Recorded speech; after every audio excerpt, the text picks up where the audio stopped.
you on the Senate floor yesterday and overlooked you today. Easily overlooked. Not intentionally. Senator Reed.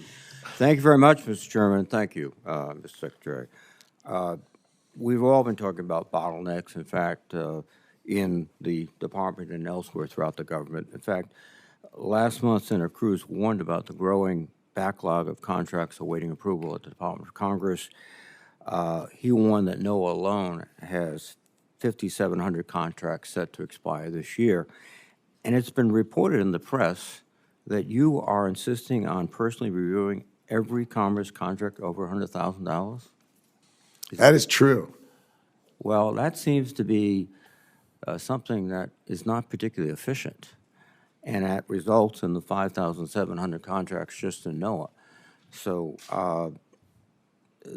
again, if you can't find reliable support to do those reviews, I think you're wasting your time, frankly. So I am tasked with the responsibility of my department, and contracts over $100,000 should be reviewed by the secretary.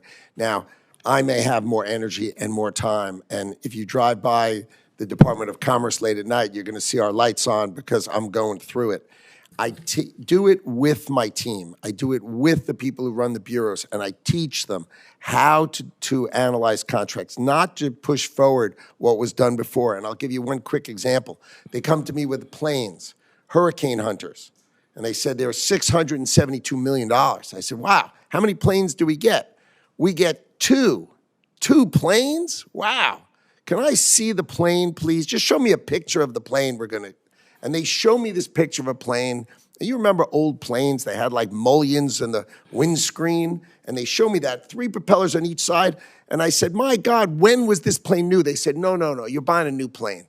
I said, no, when was the first one? 1955. Excuse me, Mr. Secretary. These things have to stop. You're talking about a $600 million acquisition.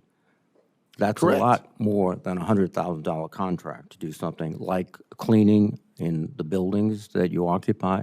Oh, we cancel huge numbers of absurd contracts for software nobody uses. I said, how many people use this software? 0. These are waste, these are fraud, or these are abuse, and it's my job How to many teach myself. How many CEOs of companies, major companies in the United States, are reviewing contracts at the $100,000 level? And if they would, what would the board of directors say to them? The first year you're there, if you don't do it, you should be fired. You should know everything that's going through. You should do it with your staff. You should teach your staff how to do it, and then you should delegate them to do it once you've taught them. You don't do it, you're abdicating your responsibility. That's how I view it. That's how I ran my business privately, and that's how I'm going to run the government. I'm responsible for our. Let's go ahead and get those 5,700 contracts done. There are not, this under weekend? any circumstances, How any about this- contracts how sitting about there. this There are weekend? none. Can you get it done this weekend? Work overtime with the gang and get it done? There are no contracts waiting for me, and if there were, I'll be there all night tonight making sure they get turned out with my team, teaching my team how to do it. Right. NOAA budget cuts. I'm echoing what's been said before, but NOAA is a key aspect of our whole society. Farmers plant based on NOAA weather. We do research so that we understand changing oceans, et cetera. And this cut, as described by Craig McLean, who was served as NOAA's top scientist during the first Trump administration, has said in his quote, the proposal to slash NOAA funding by nearly 30% would take us back to the 1950s in terms of our scientific footing and the American people. And I'm echoing what's said by many other people.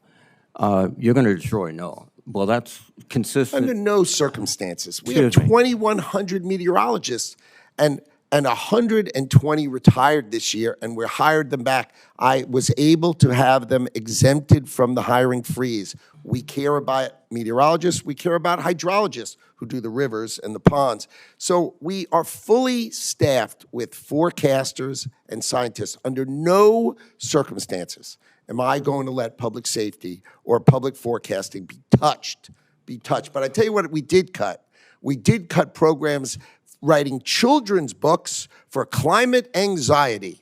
Yes, that was in NOAA. And you agree with me, that's not part of our mission. Our mission is to forecast. Our mission is to protect. Our mission is to advise. Our mission is to research, not write children's books on climate anxiety. How much money did you save there? We saved tens of millions of dollars On of books for nonsense children? out of NOAA. Nonsense out of NOAA.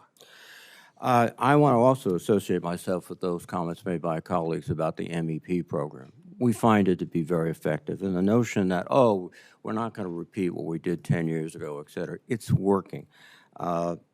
In the U.S., it's been estimated in FY24 that MEP secured $5 billion in new investments and created and retained 108,000 jobs. It's worth the investment. And this notion that, oh, we have new techniques, yes, we have AI, et cetera, but we have very common things that businessmen look for, like how do I establish my financial relationships with banks? How do I get this new equipment, which is not sophisticated AI, it's machine tools, and how do I do that? MEP does this. Thank you very much. Thank you, Mr. Chairman. Now recognize Senator Kennedy, the senator I've been so anxious to hear from. We'll see if I was right.